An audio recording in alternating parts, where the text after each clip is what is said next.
오늘 저는 성일종 위원장님께 심히 유감을 표합니다.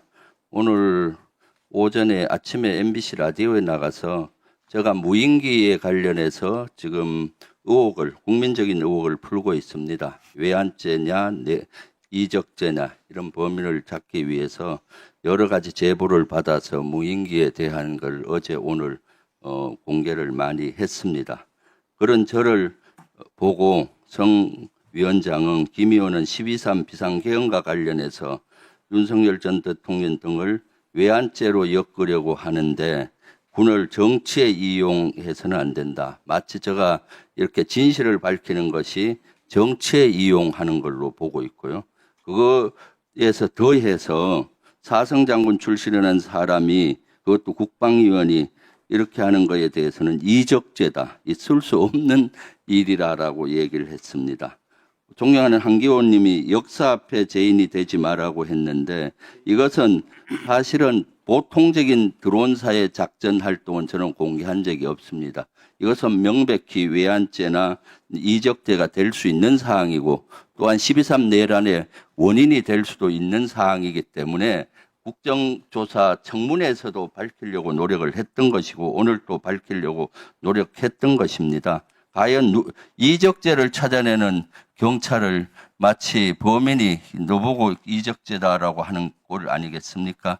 성일종 위원장은 과연 국방위원장 자격이 있는 겁니까? 그 자리에 있을 수 있는 겁니까? 12.3 내란이 났을 때 해제 결의에 참가했습니까? 또한 이러한 내란 수계를 탄핵 소추안할 때 탄성했습니까? 역사 앞에 부끄럽지 않습니까? 사죄하십시오. 만약에 사죄하지 못하고 이것이 주관이라면은 당장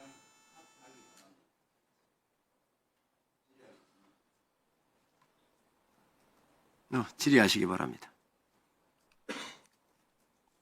그 앞에 동료 의원이 얘기할 때 비웃는 자세는 바람직한 자세가 아니라고 보여요. 장관 후보자님. 네.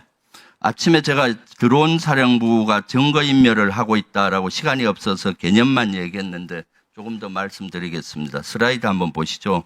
드론 사령부가 12.3 내란 이후에 여러 가지로 증거를 인멸하고 있습니다. 먼저 101대대 1중대를 중대 명칭을 바꿨어요. 원래 정찰 중대에서 또는 브라보 중대라고 했는데 12월 1일 날 드론 사령부의 지시로 1중대로 바꿨습니다. 도대체 중대 이름까지 바꾸는 거 제가 39년 동안 군 생활을 하면서 본 적이 없습니다. 진짜 불명예스러운 사건이 일어났을 때 부대 전체를 바꾸는 경우는 있는데 이것은 증거인멸로 보이고요. 그 101대대에는 인원까지 다 교체를 해버렸어요. 핵심을. 대대장, 정작가장, 주임원사, 중대장을 드론사가 아닌 다른 부대로 보냈어요. 대대장은 정보사로, 그다음 정보작전과정은 해병으로 원복시키고 주임원사도 해병으로. 그리고 그 내에 있는 반장들, 상사급들은 다른 부대로, 드론사 내에 다른 부대로 보냈습니다. 이것은 어떻게 해석해야 됩니까? 이런 건 있을 수 없는 거고요. GCS, 그라운드 컨트롤 시스템이라고 해서 지상 통제 장비입니다. 이것을 업그레이드 한다는 목적으로 덮어 씌우기 위해서 업그레이드를 합니다. 그럼 지상 통제 장비에 있는 비행 기록들이 다 삭제가 됩니다. 업데이트되면. 이것이야말로 증거 인멸로 보입니다.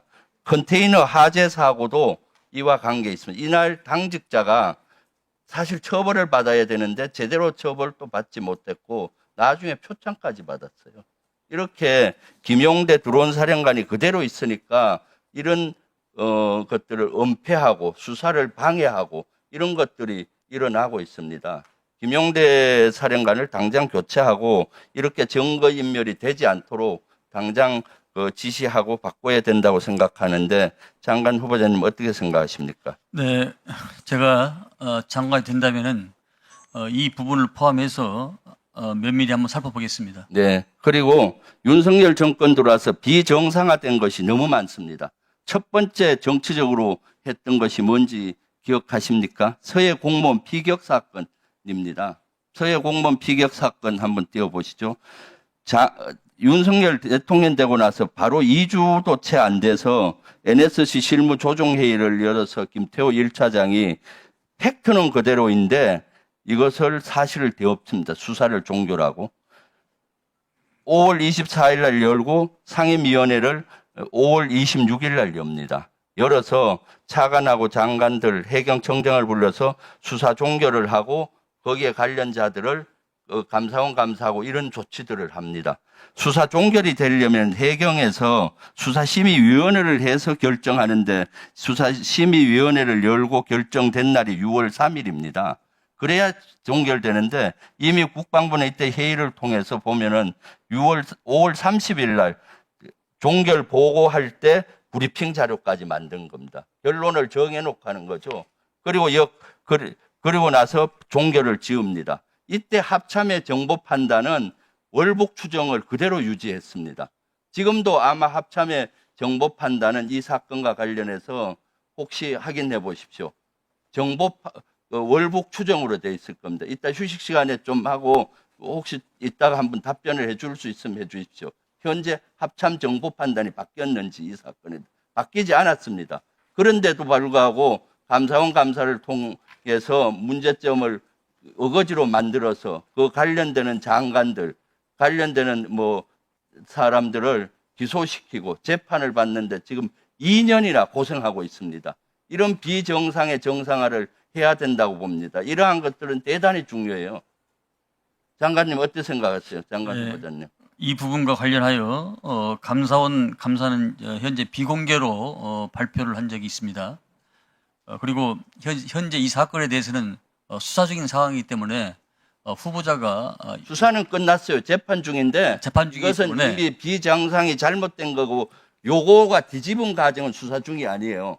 요거는 다시 확인을 하세요. 제가 장관이 되면 다시 한번 다시 해서 살펴보겠습니다. 장관은 윤석열 정권에서 비정상적으로 된 것을 정상화시켜야 된다. 그것이 핵심 과제 중에 하나입니다. 비정상화된 것을 찾아서 정상화시키겠습니까? 알겠습니다. 네, 감사합니다. 자, 그러면 지금부터 잠시만 주목해 주시기 바랍니다. 제가 구독자분들을 위해서 선물 하나를 준비했는데요. 제가 항상 여러분들께 드리는 말씀이 있습니다. 뉴스만 평소에 잘 챙겨보셔도 돈이 되고 돈을 벌 수 있다라고 말씀을 드렸는데요. 여러분들은 여기 보시는 삼성전자 뉴스를 보고 어떤 생각이 드세요? 아니면 정치인들의 뉴스, 날씨 뉴스를 보고는 어떤 생각이 드시나요? 그냥 뉴스만 보고 끝내는지 아니면 이 뉴스를 어떻게 이용할 수 있는지 이 부분을 고민하고 계시는지를 되물어보고 싶습니다. 그 이유가 뭐냐 하면 제가 지난번에 여러분들께 뭐라고 말씀을 드렸었죠? 지금은 반도체 섹터를 눈여겨보셔야 한다고 말씀드렸습니다. 그리고 나서 이런 썸네일들 뉴스를 통해서 많이 보셨을 겁니다. 반도체 내용이 이슈가 됐을 때 부자들은 어떻게 생각한다? 반도체 관련주들은 뭐가 있는지, 어떤 종목이 가장 좋은지, 어디에 투자해야 돈이 몰리는지 자연스럽게 생각한다고 제가 말씀을 드렸죠. 그 이유가 뭐냐 하면 부자들이 봤을 때는 이슈가 곧 돈으로 이어지고 그 이슈가 나에게 돈을 벌어준다는 경험적 확신이 있기 때문에 부자들은 항상 이런 사회적 이슈를 관심 있게 챙겨본다고 제가 말씀을 드렸습니다. 이번에도 마찬가지인데요. 제가 지난번에 시청자분들과 함께하는 주식으로 수익 내기 이벤트를 진행했었죠. 당연히 100% 무료로 진행을 했었고요. 여기 보시면 아시겠지만 제가 지난번에도 구독이라고 보내주신 모든 시청자분들께 반도체 관련주 중에 가장 크게 급등할 딱 한 종목, 많은 종목도 아니라 한미반도체 한 종목을 여러분들께 추천드렸어요. 그러면서 여기 나와 있는 대로 정확히 얼마에 매수해야 하는지, 그리고 수익률이 어느 정도 나왔을 때 팔아야 하는지를 이런 부분들까지 여러분들에게 정확히 알려드렸었는데 지금 실제로 어떻게 되었다? 오른쪽을 보시면 아시겠지만 제가 지난번 문자 발송으로 이 한미반도체를 소개해드리고 나서 실제로 이렇게 5배 이상 어마무시한 상승이 나왔습니다. 100만 원만 투자를 했어도 무려 500만 원이 넘는 수익금이 생긴 거죠. 그래서 당시에도 굉장히 많은 분들이 제가 드린 이 한미반도체로 수익을 내실 수가 있으셨을 텐데요. 다시 한번 축하드린다고 말씀을 드리겠고 이번에도 마찬가지입니다. 앞으로도 2024년, 2025년 계속해서 기대해볼 섹터는 AI입니다. 그 중에서도 AI 반도체는 그 누구도 부정할 수 없는 미래 성장 산업입니다. 그러면 우리가 어떻게 생각해 볼 수 있을까요? AI 반도체 종목 중에 앞으로 크게 대장 역할을 하면서 10배 이상 급등할 수 있는 텐베고 종목을 지금부터 열심히 추적해야 한다는 겁니다. 큰 돈을 투자하지 않더라도 월급의 일부분 아주 소액이라도 이 종목을 모아가야 수백 %의 수익률을 손에 쥘 수 있는 것이죠. 지금 여러분이 보고 계시는 이 유튜브 또한 AI 반도체와 아주 밀접한 연관이 있고 반도체야말로 대한민국의 핵심 산업으로 앞으로 더더욱 시장은 성장할 수밖에 없습니다. 그렇기 때문에 제가 이번에도 뭘 보내드리고 있냐면 지난번과 똑같이 구독이라는 문자를 보내주시면 제가 AI 반도체 관련주 중에 앞으로 대장주 역할을 하면서 주가가 가장 크게 급등할 한 종목을 여러분들께 문자 발송으로 종목명과 사고 파는 시점을 모두 알려드릴 건데요. 그 문자를 받고 여러분들이 주식으로 돈 버는 연습을 한번 해보셨으면 좋겠고요. 혹시라도 나는 주식을 하지 않는다 하시는 분들은 주변에 주식하시는 지인분들에게 말씀을 해주셔도 되고요. 아니면 연세가 있으셔서 투자가 어렵다 하시는 분들은 이 종목을 자녀분들에게 한번 사봐라. 이걸로 한번 수익을 내봐라. 이렇게 조언을 해주실 수도 있는 거겠죠. 그래서 지금 이 영상을 보시는 시청자분들 중에 나도 이번 종목이 좀 궁금하다 하시는 분들은요. 누구나 상관없이 그리고 어느 시간대나 상관없이 부담없이 010-2514-5930번으로 구독이라는 문자 보내주시면 제가 이번에도 똑같이 무료 추천 급등주 문자를 보내드리겠습니다. 이해되시겠죠? 제 번호 010-2514-5930번으로 구독이라는 문자 보내주시면 여러분들이 직접 이슈를 통해서 돈 버는 연습을 해보실 수가 있는 거고 제가 돈을 받는 것도 아니고 투자를 대신해 드리는 것도 아니기 때문에 부담 없이 신청해 주시면 되는 겁니다. 그리고 수익이 나면 저는 다른 것은 하나도 바라지 않습니다. 제 채널에 구독, 좋아요 한 번씩만 눌러주시라 이렇게 다시 한번 말씀을 드리겠습니다.